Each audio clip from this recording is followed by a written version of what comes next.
सांगली जिल्ह्यातील विटा शहर हादरवणारी घटना घडली आहे.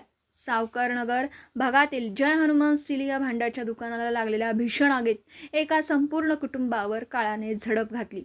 या आगीत दुकान मालक विष्णू जोशी वय वर्ष 45, पत्नी सुनंदा वय वर्ष 38, मुलगी प्रियंका इंगळे वय वर्ष 30 आणि नात सृष्टी इंगळे वय वर्ष 3 यांचा दुर्दैवी मृत्यू झाला.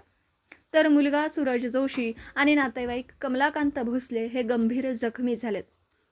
जोशी कुटुंबात आगामी आठवड्यात लग्न सोहळ्याची तयारी सुरू असतानाच हा काळीज पिळवटून टाकणारा प्रकार घडला.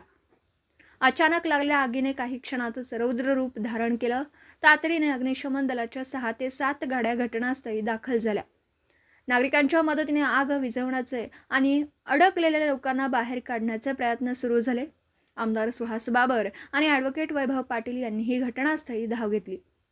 प्राथमिक माहितीनुसार आग शॉर्ट सर्किटमुळे लागल्याचा अंदाज वर्तवण्यात आला. या भीषण घटनेमुळे विटा शहरात शोककळा पसरली असून परिसरात हळहळ व्यक्त केली जाते.